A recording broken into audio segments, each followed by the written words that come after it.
Hallelujah. प्रभु अचंभे काम करने वाला परमेश्वर है, प्रभु आशीष देने वाला, बरकत देने वाला परमेश्वर है। आप सब यहाँ पर आए, मैं बहुत खुश हूँ और प्रभु इसी तरीके से हमको एक साथ रखे, परमेश्वर में रखे, परमेश्वर में हम बढ़ते जाएं। अंग्रेजी के कुछ शब्द हैं जो मैं आपको बताना चाहता हूं, मगर इन अंग्रेजी के कुछ शब्द से पहले मैं चाहता हूं कि आप अपने बाइबलों को खोलें। मत्ती रचित सुसमाचार उसका 28 से 17 से लेकर 20 तक। उन्होंने उसके दर्शन पाकर उसे प्रणाम किया, पर किसी को संदेह हुआ। उन्होंने प्रभु यीशु मसीह के दर्शन को पाया और प्रभु यीशु मसीह को प्रणाम किया। पहले प्रणाम भी कर रहे हैं और मन ही मन में शक भी आ रहा है कि हम किसके आगे झुक रहे हैं, ये प्रभु है या नहीं है, ये प्रभु है या नहीं है। क्योंकि अगर प्रभु होता तो शायद क्रूस में से अपने आप को उतार लेता। प्रणाम भी किया और संदेह भी हुआ। मैं सही कर रहा हूँ ना, मैं चर्च जाके सही कर रहा हूँ ना, मैं बाइबल पढ़ के सही कर रहा हूँ ना, दो दिमाग वाले एक बार जोर से आमीन बोलो। अच्छा, मन ही मन में बोलना, बाहर ना आ जाए, नहीं तो बगल वाले को पता चल जाएगा। तो उन्होंने उसके दर्शन पाके उसे प्रणाम किया, पर किसी को संदेह हुआ। यीशु ने उनके पास आकर कहा, स्वर्ग और पृथ्वी का सारा अधिकार मुझे दिया गया है। वो मुझे दिया गया है, इसको अंडरलाइन कर लीजिएगा। इसीलिए तुम जाओ, इसीलिए बोलो तुम जाओ, अपने बगल वालों को बोलो तुम जाओ और जातियों के लोगों को चेला बनाओ और उन्हें पिता और पुत्र और पवित्र आत्मा के नाम से बपतिस्मा दो और उन्हें सब बातें जो मैंने तुम्हें आज्ञा दी है मानना सिखाओ, और देखो कि जगत के अंत तक मैं तो सदा तुम्हारे संग हूं। ये एक आज्ञा भी है, एक प्रोटेक्शन भी है। ये एक आज्ञा भी है, एक प्रोटेक्शन भी है। जो बाइबल के मानने वाले हैं इसको महान आज्ञा बोलते हैं। ये महान आज्ञा है, परमेश्वर के आखिरी वचन जो उसने इस धरती के ऊपर रिलीज किए। ये महान आज्ञा है, ये आज्ञा है, ये कोई गलत बातें नहीं है, ये बातचीत नहीं है, ये आज्ञा है। आइए हम प्रार्थना करें कि खुदावन ये बातें जो मैं आपकी पवित्र आत्मा ने मेरे दिल में डाली हैं, खुदावन ये कलीसिया के मन में बस जाए, कलीसिया इसको सुने, आशीषित हो, बरकतें पाएं। प्रभु आप आशीष और बरकतों के परमेश्वर हैं। खुदावन एक बदलाव को लेकर आए, प्रभु यीशु मसीह के नाम से मांग लेते हैं, आमीन। अंग्रेजी सिखाना पंजाब में एक इंडस्ट्री है और ये काफ़ी बड़ी इंडस्ट्री है, मगर आज मैं आपको अंग्रेज़ी के कुछ शब्द सिखाना चाहता हूँ। शायद आपको इनके बीच में इनका रिश्ता समझ में आए। शायद आपने एक शब्द सुना होगा, फ्रेंडशिप। फ्रेंडशिप सुना है, यानी दोस्ती। फेलोशिप यानी संगति। रिलेशनशिप यानी रिश्ता। लीडरशिप यानी आपका आगू, अगवा। उसके बाद आखिरी वक्त शब्द है डिसाइपलशिप। ये सारे शब्दों के पीछे एक शब्द लगा हुआ है। अगर आप इसका संधि विच्छेद करेंगे तो इसका एक शब्द लगा हुआ है शिप। की लगा हुआ? शिप का मतलब होता है जहाज। पानी में चलने वाला जहाज, उसको शिप बोलते हैं। मेरा काफ़ी समय, पिछले साल का काफ़ी सारा समय मेरा समुंदर के किनारे में रहा पिछले कुछ सालों में, और मैं जहाज़ों को देख के बड़ा फैसिनेट होता था। मेरे को बड़ी खुशी मिलती थी कि जहाज़ जब पानी में से जाते हैं ना तो बड़े ही खूबसूरत लगते हैं। मैं गोवा में एक बहुत बड़ा नदी है जिसका नाम है मांडोवी, और मेरा घर उसके बगल में हुआ करता था, और सवेरे शाम मैं जहाज़ों को जाते हुए देखता था। और जब भी मैं इन जहाज़ों को जाते हुए देखता था तो मेरे मन में एक ख्याल आता था कि ये चलते कैसे होंगे, इनको चलाने वाला कौन होगा, कैसे ये काम करते होंगे, कैसे यहाँ पे लोग रहते होंगे, यहाँ पे लोग कहाँ खाना खाते होंगे, कहाँ सोते होंगे। तो ये सवाल मेरे मन में थे। एक दिन मैं इस जहाज़ के अंदर गया और मैंने बोला कि ये जहाज़ का मैंने टूर लेना है। तो वो मुझे जहाज़ के अंदर ले गए, अलग अलग जगहों के ऊपर ले गए, और जब मैंने इस जहाज़ को देखा तो जहाज जो है एक बड़ी मशीनरी है। इसमें सफाई करने वाले हैं, चलाने वाले हैं, इंजन ठीक करने वाले हैं, खाना बनाने वाले हैं, और ये सब मिलके इस जहाज को चलाने की जो है किवायत करते हैं, मेहनत करते हैं। कई बार हमको लगता है कि रिश्ता मैं ही खींच लूँगा। जब पति पत्नी के शादी के बीच में रिश्ते होते हैं और उनके बीच में तनाव पैदा हो रहा है, तो पत्नी को लगता है अगर मैं चुप रहूँगी या मैं सारी बातें सहन कर लूँगी तो मैं रिश्ता आगे खींच के ले जाऊँगी। कब तक? कब तक? ये जितने फ्रेंडशिप, रिलेशनशिप, डिसाइपलशिप, ये जितने भी शिप हैं, इनको चलाने के लिए एक आदमी की मेहनत या एक आदमी की कियावत, ये जो काम करने का बात है, वो मदद नहीं कर सकती। अगर आज आप परमेश्वर को जानते हैं तो परमेश्वर आपकी तरफ आना चाहता है, मगर साथ ही में परमेश्वर चाहता है कि आप भी परमेश्वर की तरफ चलो।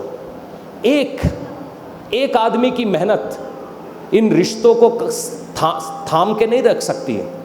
अगर आपने कोई रिश्ता चलाना है तो इस रिश्ते को चलाने के लिए दो आदमी चाहिए। सपोज पति पत्नी का रिश्ता है, पति अपना फर्ज निभाए, पत्नी अपना फर्ज निभाए, रिश्ता चलेगा। एक बॉस और एक एम्प्लॉयर का रिश्ता है, किसी ने आपको काम पे रखा है, आप अच्छे से काम कीजिए, वो अच्छे से आपकी तनख्वाह दे, काम चलेगा। मेरी बात समझ में आ रही है? अगर कहीं पे भी कोई भी रिश्ता डामाडोल होता है, सपोज आपको कहीं पे काम पे रखा गया है, आप 1 महीना अच्छा काम करते हैं और उसके बाद कहते हैं यार मज़ा नहीं आ रहा, काम करना बंद कर देते हैं, तो वो रिश्ता चल नहीं पाएगा। उसी प्रकार से अगर आप एक शादी में हैं तो आपको अपने फर्ज निभाने पड़ेंगे। एक परिवार में जब लोग रहते हैं उनको एक दूसरे के लिए फर्ज निभाने पड़ते हैं, एक दूसरे के लिए बातों को सहना पड़ता है। अगर हम ऐसा नहीं करेंगे तो वो रिश्ता चल नहीं पाएगा। और कई बार हमको ये जो शिप है अपनी लाइफ में, रिलेशन समझ में आता है, रिश्ते समझ में आते हैं, मगर रिलेशनशिप नहीं समझ में आती, क्योंकि कई बार हम खुदगर्ज हो जाते हैं, खुद ही को देख रहे होते हैं। मैनू की मिलना आया, मेरा की होना है, इस रिश्ते में मुझे क्या मिलेगा। लोगों की शादियां भी ऐसे ही चल रही हैं, उसके पास 4 पैली है, शादी कर ले। तू पैलियां से शादी करनी है या मुंडे से शादी करनी है? समझ रहे हैं मेरी बात? और फिर जब वो पैली से शादी कर लेते हैं और फिर बोलते हैं मुंडा तो शराब पी के घर आता है, मैं तो ऐस करके उन्होंने नाल विआह किया कि उन्होंने नाल 4 किले पैली ही। मेरी बात समझ में आ रही है? उसी प्रकार से प्रभु यीशु मसीह आखिरी का जो शब्द कहते हैं, डिसाइपल करो, देश देश में जाओ और देश देश के लोगों को डिसाइपलशिप करो, उनको चेला बनाओ। जब कभी हम परमेश्वर को देखते हैं और परमेश्वर को हम अदन की वाटिका में आदम को रखता हुआ देखते हैं, अगर आप आदम से पूछें आदम कौन था, क्या वो यहूदी था, क्या वो क्रिश्चियन था, क्या वो हिंदू था, क्या वो सिख था, वो क्या था मुझे नहीं मालूम। अगर वो आप लोग कहते वो यहूदी था, उसका खतना तो हुआ नहीं था। अगर वो आप कहते हैं वो क्रिश्चियन था, उसका बपतिस्मा भी नहीं हुआ था। तो वो कौन था? आदम की बात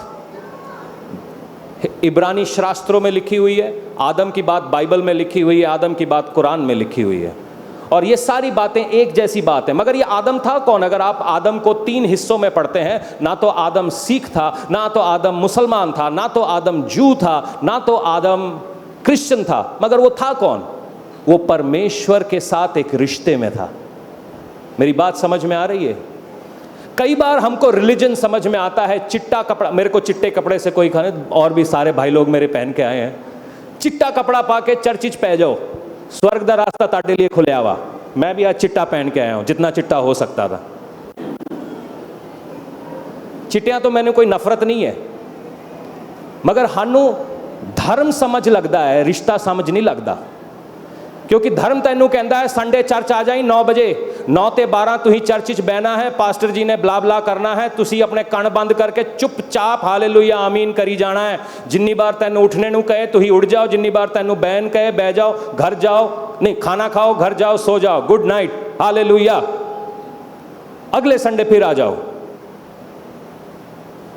ਸਾਨੂੰ ਇਹ ਸਮਝਾ ਲੱਗਦੀ ਹੈ, ਇਸ ਤੇ ਵੱਧ ਨਹੀਂ ਸਮਝ ਲੱਗਦੀ। ਜੇ ਤੁਸੀਂ ਬਾਈਬਲ ਨੂੰ ਹੋਰ ਕਰੀਬ ਤੇ ਪੜ੍ਹਨ ਲੱਗੋਗੇ, ਤੁਹਾਨੂੰ ਆ ਸਮਝ ਆਣਾ ਹੈ ਪਰਮੇਸ਼ਵਰ ਆਦਮ ਦੇ ਨਾਲ ਕੋਈ ਧਰਮ ਦੀ ਗੱਲਾਂ ਕੀਤੀ ਨਹੀਂ ਹੈ, ਉਹ ਰਿਸ਼ਤੇ ਦੀ ਗੱਲਾਂ ਕਰਦਾ ਹੈ। और हर रिश्ते की मर्यादा होती है, लिमिट होती है। परमेश्वर ने आदम नू अपनी सारी जायदाद का मालिक बनाया और अदन दी वाटिका च रख दिया और एक बात कही, ओ ये जो दायरा है ना, ये फल खाने का, इसको क्रॉस नहीं करना।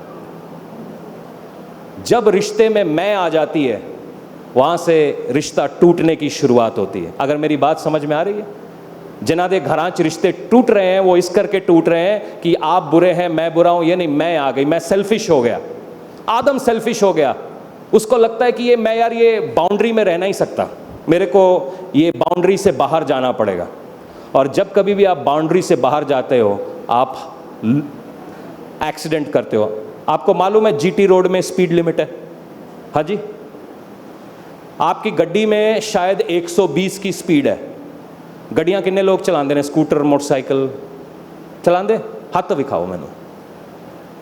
ताड़ी गड्डी च लिमिट होनी है 120 की, आप गड्डी का काटा 120, 130, 140, 50, 60, मगर स्पीड लिमिट जी रोड च दी गई है वो है 60 ते 80।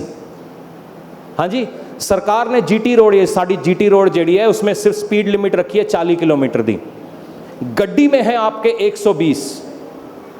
अब मैं 40 पे कैसे चलाऊं? मैं 40 पे कैसे चलाऊं? मेरे पास तो 120 है, मैं तो वह सब कर सकता हूं जो मुझे करना है। और लगाई हमने स्पीड, और जैसे ही हमने स्पीड लगाई, क्योंकि हम वो जो दायरा हमारे लिए रखा गया था उससे बाहर आ गए और हमने ठोकर खा ली। आदम के लिए भी एक बाउंड्री रखी गई थी, आदम उस बाउंड्री को क्रॉस करने लगा और उसका जो रिलेशनशिप है परमेश्वर के साथ टूट गया। क्योंकि जहाज एक बंदे के भरोसे नहीं चलता। अपने पड़ोसी ने कहो, जहाज एक बंदे के भरोसे नहीं चलता। जे तुही शादियाँ चलाना चाहते हो, बिजनेस चलाना चाहते हो, घर चलाना चाहते हो, चर्च चलाना चाहते हो, वो एक बंदे के भरोसे नहीं चलता। वो दोनों की मेहनत करनी पैनी है, सारे ने एक साथ मेहनत करनी पैनी है, तब जाके जहाज चलता है।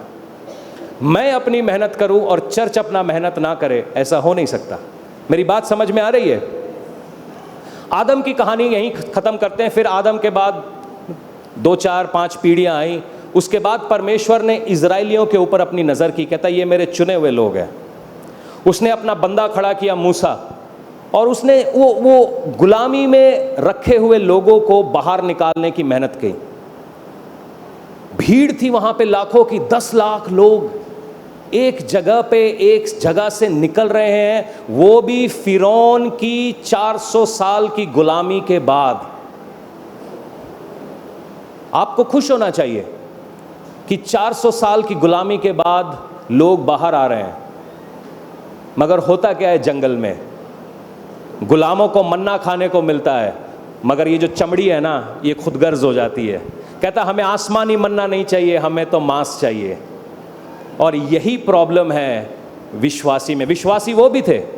कई बार चर्चों की जो होड़ लगती है, जो उनके बीच में रेस लगती है कि ताड़े जदों 2 पास्टर मिलते हैं ना, कभी आप पास्टरों की मीटिंग में गए? नहीं गए हैं, मैं गया हूँ। पास्टर मीटिंग में एक हाथी होता है कमरे में जो दिखाई नहीं देता।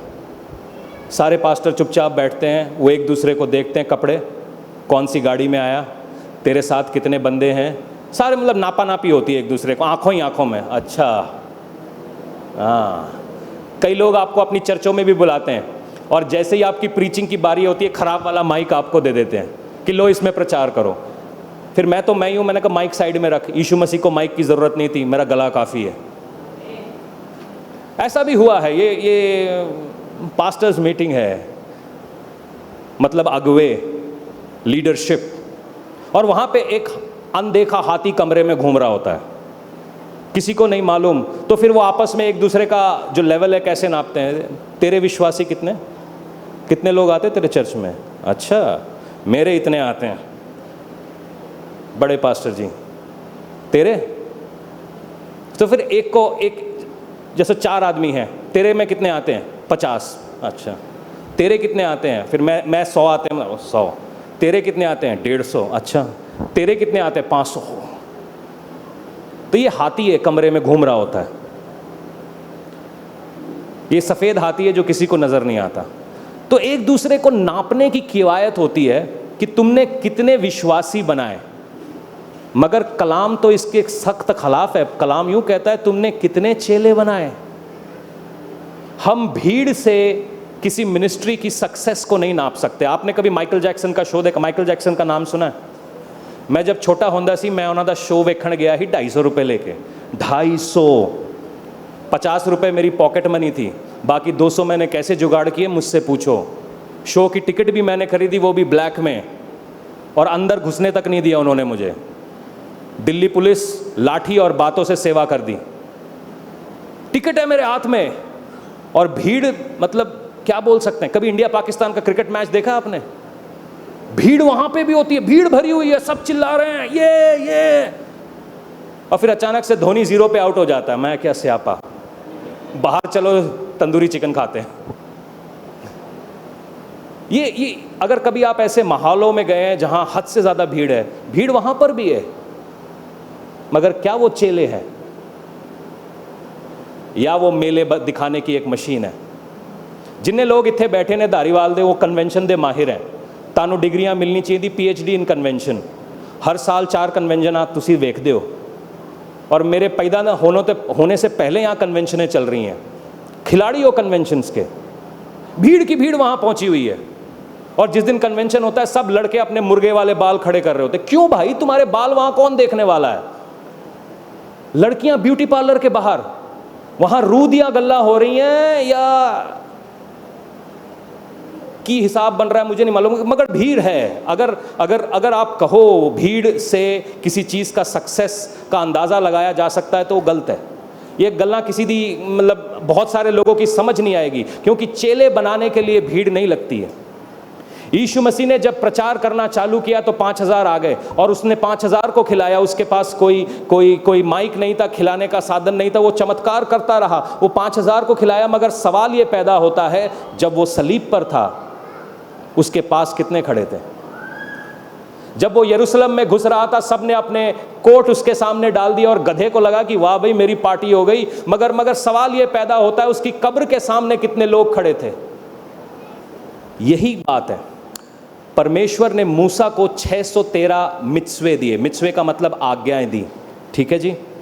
और ये 613 आज्ञाएं आप अलग अलग जगहों पर पढ़ सकते हैं। इसको डिट्रोनॉमी में पढ़ सकते हैं, व्यवस्था विवरण लेवी व्यवस्था में पढ़ सकते हैं।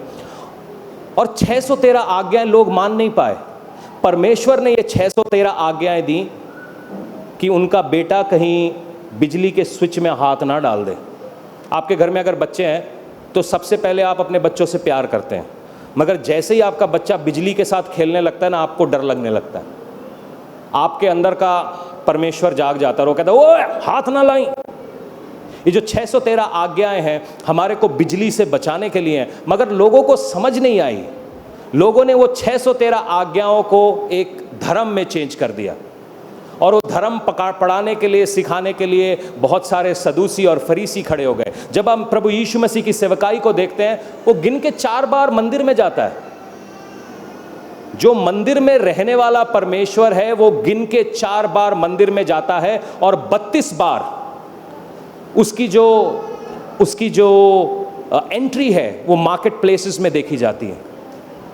वो जितनी बार मंदिर में जाता है स्यापा हो जाता है। वो नाजरत में मंदिर में गया, लोग उसको धक्का देने को थे। वो उसके बाद यरूशलेम में मंदिर में जाता है, वो लेके बैंत सबको पीटने लगता है, कहता है मेरे बाप के घर को तुमने चोरों की खो बना दिया है। ये बड़ी अजीब सी बातें हैं। प्रभु यीशु मसीह को तो आप मंदिर में देखना चाहते, वो मार्केट प्लेस में क्यों आया? वो जकई के घर में क्यों गया? वो सामरी स्त्री से क्यों मिला? मजेदार बातें हैं ना। कई बार हमारे दिमाग में समझ नहीं आती। हमको लगता है कि चर्च का मतलब एक ऐसी जगह जहां पर हम आके बैठ जाएंगे और हम सेफ हो जाएंगे, मगर कलीसिया का मतलब ये नहीं है। कलीसिया में जो प्रभु यीशु कहते हैं, जाओ और जाति जाति के लोगों को चेला बनाओ, और जो बातें मैंने तुम्हें करने को कही हैं पहले उसको खुद करो और फिर दूसरे को सुनाओ। चर्च का प्रॉब्लम यह है, चर्च विश्वासी बनाने की मशीन में तब्दील हो चुका है। सब विश्वासी हैं, विश्वास विश्वास। यहां पे जितने लोग बैठे हैं सारे विश्वासी हैं, हाँ या ना? हाँ या ना? मजेदार बात कहता हूं, जो बाहर हैं वो भी विश्वासी हैं, उनको भी विश्वास है। किसी को अपने पैसे पे विश्वास है, किसी को अपनी डिग्रियों पे विश्वास है, किसी को अपनी पैलियों पे विश्वास है, किसी को विश्वास है कि उसके हाथ में कनाडा का पीआर लगा हुआ, वो भी विश्वासी हैं, वो भी विश्वासी हैं। उनका विश्वास किसी और चीज के ऊपर है, आपका विश्वास शायद प्रभु के ऊपर है। और कहीं हम इस बात में धोखा खा गए हैं। परमेश्वर का वचन साफ है, चेला बनाओ। क्या बनाओ?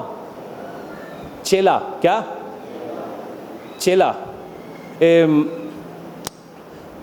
कोई यहाँ पे लकड़ी का काम कर रहा था यहाँ पर, तो मैंने पूछा जी आपने लकड़ी का काम कहाँ से सीखा? कहता वो मेरा गुरु है। आप कई बार देखेंगे म्यूजिशियंस को, वो अपना कान पकड़ते अपने गुरु के नाम से पहले। मैंने कान क्यों पकड़ रहा है? कहता गुरु ने ज़्यादा खींच दिए थे, अभी भी दर्द होता है, ऐसे ऐसे करते हैं।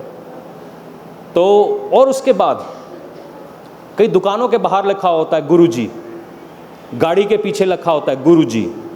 मैं सोच रहा हूं ये गुरु है कौन? गुरु है कौन? कई बार जब डिसाइपलशिप की इश्यूज हैं, जो डिसाइपलशिप के इश्यूज हैं, वो इश्यूज हैं जो बंदा होता है वो लोगों को अपनी ओर खींचने लगता है।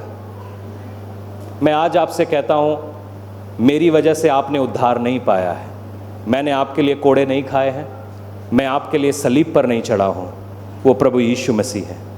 एक गुरु का काम है उस तक पहुंचाना।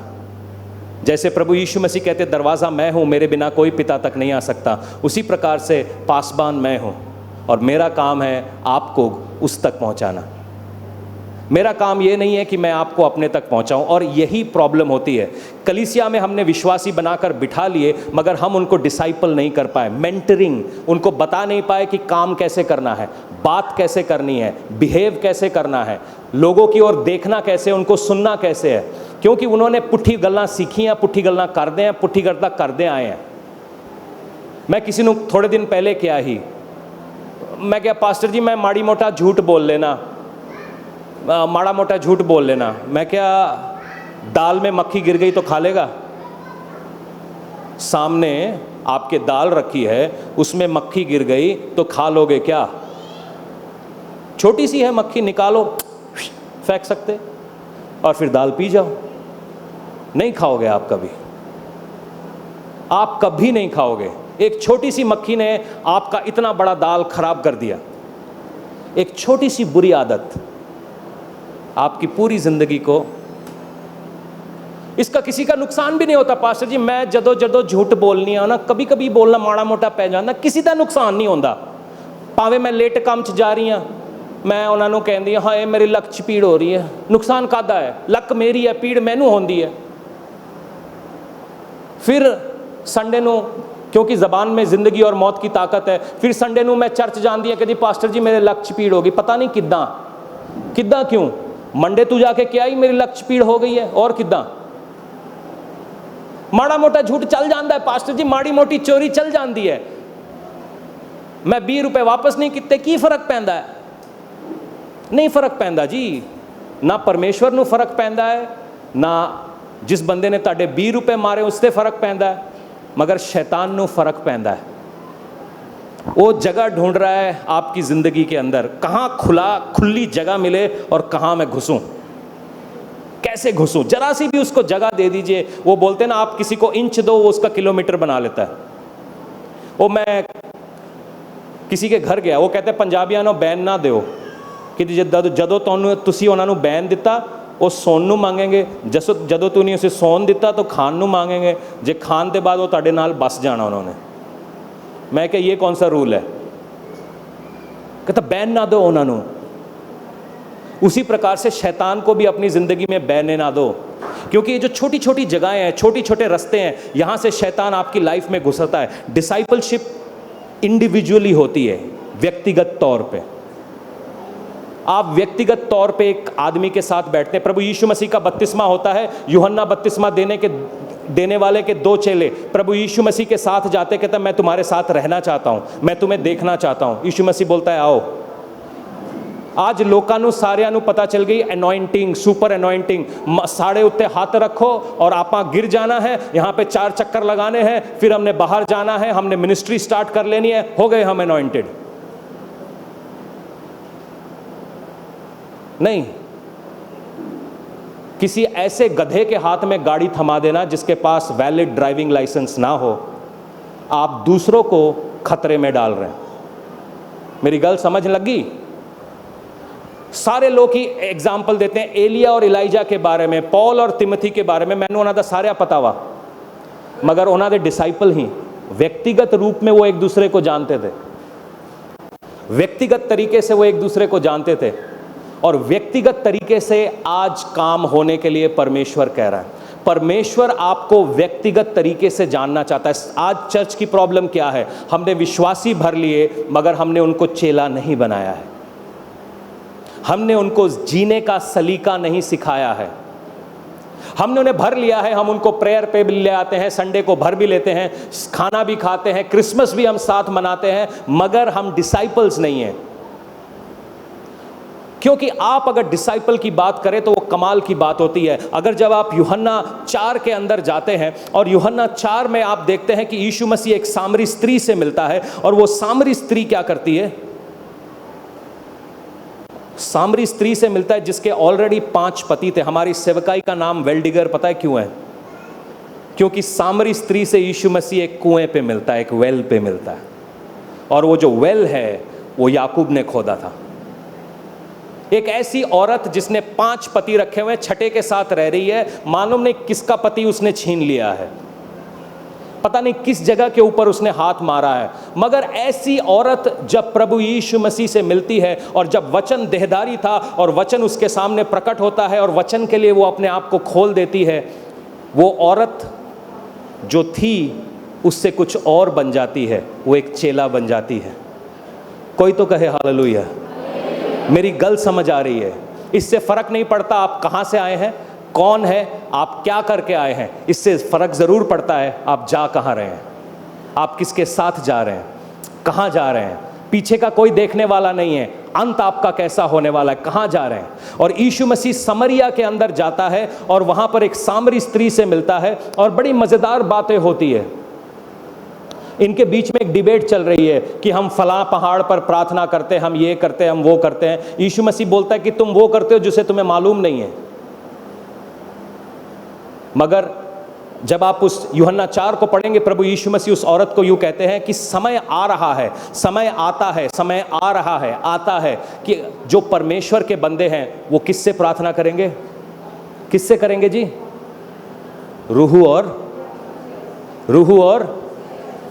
और क्योंकि जो जैसा है वो उसको ढूंढ रहा है। सपोज पानी और पानी को अगर एक जगह पे रख दो ना, पानी पानी मिल जाता है। रेत और रेत को रख दो, रेत और रेत मिल जाता है। उसी प्रकार से परमेश्वर रूह है, वो रूह को ढूंढ रहा है, वो रूहानी बातें ढूंढ रहा है, वो रूह को ढूंढ रहा है। और जब ये रूह को ढूंढ लेती है तो जिंदगी के मायने बदल जाते हैं। प्रभु यीशु मसीह ने जो समरिया में बीज बोया था, 10 साल के बाद जब प्रेरितों के काम 8 में पढ़ते हैं, परमेश्वर का चुना हुआ एक बंदा फिलिप उस जगह के ऊपर जाता है और समरिया में जो बीज प्रभु यीशु मसीह ने बोया था उस जगह को पलट देता है। गुरु गया था और गुरु के मरने के 10 साल के बाद उसका चेला गया। ये है सेवकाई, ये है डिसाइपलशिप। कई बार आपा बंदे नू फड़ लेने आ, बंदे दी ओर ना वेखो, परमेश्वर वल्लों वेखो। जेड़ा बंदा ये कहता है मैनू वेखो, वो गल नहीं है, परमेश्वर वल्लों वेखो। ताड़ा माजी कौन है, तानू छुड़ान वाला कौन है। जब हम परमेश्वर की ओर देखेंगे मौजे लग जाएंगे। सुनिएगा, आखिरी बात करके ये खत्म करता हूं।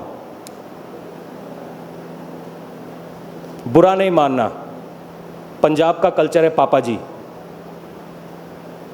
पापा जी सुनिया, पापा जी ऐदा, पापा जी ओदा, पापा जी ने प्रार्थना की थी? हाँ, सुना नहीं सुना है? सुना है? यीशु मसीह को कभी ऐसा करते देखा है? हाँ? फिर तुम क्यों करते हो? तुम क्यों करते हो और तुम करवाते क्यों हो? करते हो और करवाते क्यों हो? क्योंकि एक बंदा कर रहा है, उसकी चल पड़ी है, मैंने भी नकल मारनी है, मेरी भी चलनी है। आज नकल का नहीं है, अकल का बात है। पापा जी नहीं, पिताजी, ऐ हमारे बाप तू जो आसमान पर है। हमने बंदे को जान लिया, उस बाप को जानना छोड़ दिया। बंदा फड़ लिया हमने, बंदा फड़ लिया। बंदे दी फीस है 10,000 25,000, हथ लाण ले 25,000, लत लाण लिए 35,000, और क्रिकेट खेलने के लिए 50,000, पता नहीं फीस है, बंदे दी फी है। फीस दिए जाओ, काम चलू जाएगा थोड़ा। और जेड़े लोग फीस दे के आए हैं, मेरे को एक बार कल्ले आके मिलना, किना दे गल बन गई है, मैनू कल्ले मिलो। और राकेश, मैं तेनू कितनी फीस लीती तेरे से? पक्का दस दे? नहीं? अरे यार, मैं बुरा बिजनेसमैन हूं, धंधा भी पटाना नहीं आता मुझे।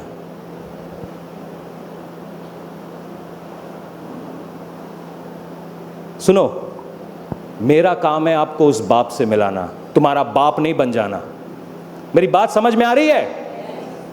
मैं तुम्हारा बाप नहीं बन सकता, अपने बाप से मिलाना काम है मेरा। आमीन?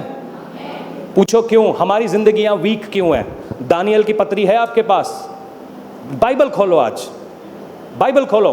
जितने लोगों की जिंदगी में पावर नहीं है, जितने लोगों की जिंदगी में ठहराव नहीं है, मैं आज उनसे आज वचन से बात करना चाहता हूं। मेरा टाइम खत्म हो चुका है। दानियल 11 खोलो, खोलो खोलो। जितने बाइबल नहीं लेके आए, पड़ोसी की बाइबल में छाप दो, मोबाइल खोल लो, कहीं पे भी खोलो, खोलो आज। मैं साथ मिलके पंजाबी की लिखा हुआ मैं पढ़ना चाहता हूं ताड़े नाल। दानियल 11:32, दानियल की पुस्तक पुराने नियम की पुस्तक है, उसका 11 का 32 मैं चाह रहा सारे साथ में पढ़ेंगे। ਅਤੇ ਜਿਹੜੇ ਨੇਮ ਦੇ ਨਾਲ ਪੈੜੀ ਕਰਤੂਤ ਕਰਦੇ ਹਨ, ਉਹਨਾਂ ਨੂੰ ਉਹ ਲੱਲੋ ਪੱਤੋ ਕਰਕੇ ਵਿਗਾੜੇਗਾ। ਪਰ ਜਿਹੜੇ ਲੋਕ ਆਪਣੇ ਪਰਮੇਸ਼ਰ ਨੂੰ ਸਿਆਣਦੇ ਹਨ, ਉਹ ਬਲਵਾਨ ਹੋਣਗੇ ਅਤੇ ਕੰਮ ਕਰਨਗੇ। क्या क्या क्या? जो लोग अपने परमेश्वर को क्या करते हैं? ਸਿਆਣਦੇ ਆ। सियानदे हैं। सियानदे का मतलब की होया? कि पंजाबी च बोलो ना, सियानदे हैं। सियानदे का मतलब की होया? क्या? किसको जानते हैं? किसको? किसको? पापा जी को? किसको? किसको जानते हैं? परमेश्वर कौन? किसको जानते हैं? किसको जानने से आपकी जिंदगी में काम होंगे? मेरा प्रचार यहीं खत्म होता है। जे तुसी परमेश्वर नूं जानिया, किन्नी बार एड़ी घिसे जाओ, बचपन से तुसी बुढ़े होके मर जाना है, कब्र विच चले जाना है, काम नहीं बनने। क्योंकि जेड़े लोग अपने परमेश्वर नूं जानते हैं, वो बड़े बड़े एक्सप्लॉइट्स करेंगे। आमीन? जब मती 28 का 20 का आखिरी हिस्सा पढ़ते हैं ना, वहां पर यूं लिखा है, जब आप चेले बनाते हैं, जगत के अंत तक मैं तुम्हारे साथ हूं। किसके अंत तक? तुम्हारे अंत तक नहीं। आपको शायद समझ नहीं आई ये बात क्या है। शायद जिस दिन आपने चेले बनाना चालू कर दिया ईमानदारी से, स्वर्गीय राज आपके साथ जुड़ जाता है, जुड़ जाता है। ये केवल वो नहीं, आओ जी बाओ जी जाओ जी, हाथ लाता, बीमारी चंगी, पुत निकल गए, इससे बड़ा है ये, उससे बड़ा है। ये सच है कि जिदा मैं आज़ाद होया, आप भी आज़ाद हो जाओ। और जब खुद आज़ाद हो गए, पता है जेल से भागना क्या होता है? बंदा कल्ला कभी जेल से नहीं भागता। सुनो, बंदा कल्ला कभी जेल से नहीं भागता, 4-5 को लेकर जाता है। कितने को? कम से कम 2 को तो लेकर भागो। हर बंदा कम से कम 2 बंदे तक पहुंच जाए, कहता चल मेरे नाल, निकल आते हैं। की रखा इन शराबों में की रखा है ये बदकारियों में, की रखा है व्यभिचार में, चल निकल आते हैं यार, इसमें से निकल आओ। आज परमेश्वर का आत्मा शायद कुछ बेटे को बुला रहा है, आज परमेश्वर आपसे अपनी पहचान करवाना चाहता है, क्योंकि परमेश्वर को आप जानोगे आप बड़े काम को करने वाले हैं। परमेश्वर को आप जानोगे, बदकारियों को आपको उनका गुलाम होने की ज़रूरत नहीं, वो निकल जाएंगे आपके ऊपर से प्रभु यीशु के नाम में। वो सामर्थी परमेश्वर है, वो जिंदा खुदा है, वो मौजों का परमेश्वर है, वो आशीषों का परमेश्वर है, वो जिंदगी का परमेश्वर है। वो चाहता है कि आज आप बरकतें लो यीशु के नाम में। आज आप कहो खुदा कि मैं यहाँ हूँ, मैं तेरे लिए एक चेला बनने को तैयार हूँ। पहले मैं करूँगा और उसके बाद किसी और को बताऊँगा, पहले मैं जीऊँगा उसके बाद किसी और को दिखाऊँगा। आज परमेश्वर से कहें खुदावन, ये एक आत्मिक चीज़ है। शायद बहुत लोगों को समझ में आता है ताड़ा कनाडा का वीज़ा लगने वाला है, ताड़ा ये होने वाला है, वो होने वाला है, ये उन सब से परे है। कनाडा का वीज़ा कब तक पीआर पे रहोगे? आपको आज पीआर लग भी गया तो कितने साल तक आप कनाडा में रहोगे? 10 साल, 20 साल, 40 साल, जब तक आप मर ना जाओ। मगर ये जो डिसाइपलशिप है, परमेश्वर यूँ कहता है कि जगत के अंत तक मैं तेरे साथ हूँ। A partnership with God. आज यहाँ से खाली हाथ नहीं निकलना। मेरी बात में से अगर कुछ भी समझना है तो ये समझ लेना कि अगर आप चेले बनाने के बिजनेस में हैं तो जगत के अंत तक वो आपके साथ है। और जब वो आपके साथ है, कोई दुष्ट आत्मा आपके ऊपर काम नहीं करती, कोई जादू टोना आपके ऊपर काम नहीं करता, कोई बीमारी आपके शरीर को खोखला नहीं बना सकती, कोई चीज़ आपको पीछे नहीं खींच सकती, वो आपके साथ है। ये उसका वायदा है। अगर इस वचन, इस किताब में लिखी हुई एक भी बात सच है तो ये सच है। या तो सारी बातें झूठी हैं या तो सारा सच है, बीच का कुछ नहीं हो सकता, 50-50 नहीं हो सकता। अगर है तो 100%, नहीं तो कुछ नहीं। आमीन। आइए आंखें बंद करें और परमेश्वर को कहें कि खुदावन, ये जो ज़मीन पे हम खड़े हैं, ये ज़मीन तेरे चेले बनाने के काम आए। मैं चाहता हूँ आज आप, यहोशू को परमेश्वर ने एक वायदा दिया कि जहाँ कहीं पे भी तू अपने पाँव को धरेगा वो ज़मीन मैं तुझे दे दूँगा। आज आपके पाँव इस ज़मीन के ऊपर हैं। आज इस ज़मीन के लिए आप प्रार्थना करें, इस बिल्डिंग के लिए आप प्रार्थना करें कि परमेश्वर यहाँ से आपके चेलों की एक फ़ौज खड़ी हो जाए यीशु मसीह के नाम में। खुदावन, यहाँ से ऐसे लोग निकलें जो समरिया को पलट दे प्रभु यीशु के नाम में। यहाँ पर ऐसे लोग निकलें जो सामरी स्त्रियों तक पहुँचे और कहे कि जिसके साथ तू रह रही है वो तेरा पति नहीं है और मैं, परमेश्वर तुझको आज मिलना चाहता है। व्यभिचारियों को आज परमेश्वर की ओर खींचने की बात है। सुनो, एक दुख भरी बात है, शराब खानों में अहाते देखें आपने, जहाँ शराब बिकती है वहाँ लोगों को मैंने पिटते हुए देखा है। धारीवाल की बात है। फिर भी वो उसी अहाते में जाके दारू पीते हैं। मिल ग्राउंड में क्रिकेट नहीं चलता, जुआ भी चलता है और वहां पे एक दूसरे का सर भी फोड़ रहे होते हैं वो। फिर भी 10 दिन के बाद वापस उसी जगह पे, मगर चर्च उनसे आया नहीं जाता। चर्च जाते ही हाडे दिल नू ठेस पहुंचती है। कुछ है जो आपको आने नहीं दे रहा, कुछ है जो आपको कलीसिया में आने नहीं दे रहा, सही जगह पे आज जुड़ने नहीं दे रहा। आज उसको झिड़को यीशु के नाम में, झिड़को आज उसको यीशु के नाम में और कहो कि परमेश्वर, मैं जुड़ना चाहता हूँ तुझसे, मैं तुझसे जुड़ना चाहता हूँ। पिता, आज मैं तुझसे जुड़ना चाहता हूँ। I want to be joined with you. परमेश्वर, मैं आज तुझसे जुड़ना चाहता हूँ। खुदावन, मेरी जड़ें जो हैं तुझ में जुड़े। पिता, तूने कहा कि सच्ची दाखलता तू है और मैं तुझ में जुड़ जाऊँ। परमेश्वर, आज जुड़ने की बात है। परमेश्वर, आज मैं तुझ में जुड़ना चाहता हूँ। खुदावन, मैं तुझ में बढ़ना चाहता हूँ, मैं तुझ में होना चाहता हूँ। परमेश्वर, आज मैं तुझ में होना चाहता हूँ। खुदा, ये ज़मीन को खुदावन जो तूने हमें मुहैया कराई है, यहाँ से तेरे चेले उठ खड़े हो परमेश्वर, जो तेरे नाम को आगे लेकर जाए। पिता, जो सारी बातें तूने हमें मानना सिखाया है, खुदावन, हम वो सारी बातों पर चल सके और उन सारे लोगों को सिखा सके कि यीशु ही प्रभु है, तेरे सिवा कोई और प्रभु नहीं है। परमेश्वर, आज बदलाव का समय है, आज एक छुटकारे का समय है। जितने लोग आज यूं कहते हैं कि खुदावन, मैं यहाँ मौजूद हूँ, मैं यहाँ हूँ, तू मुझे भेज चेला बनाने के लिए। परमेश्वर, मैं आज अपनी सारी चीज़ का जो भी तूने मेरे हाथ में किया है उसको इस्तेमाल कर रहा हूँ तेरे महिमा के लिए, वो आज कहे परमेश्वर मैं यहाँ हूँ, मैं यहाँ हूँ। आज अगर परमेश्वर का आत्मा आपको छू रहा है, अगर आज परमेश्वर का आत्मा को यूं कह रहा है कि जाके चेला बना, तो ये आज आपका दिन है। जाके खड़ा हो और मेरी गवाही दे। ओ आप कहते हैं कि मैं तो शराब में हूँ, आज वो शराब छूटने वाली है। आज आप कह रहे हैं मैं व्यभिचार में हूँ, व्यभिचार हटने वाला है। आज आप कहते हैं मैं कैसे गवाही दूं, मैं बीमार हूं। तू खड़ा तो हो, चंगाई उसके हाथ में है प्रभु यीशु के नाम में। तू वो कर जो उसने तेरे को करने को कहा है, वो अपना काम करना बखूबी जानता है।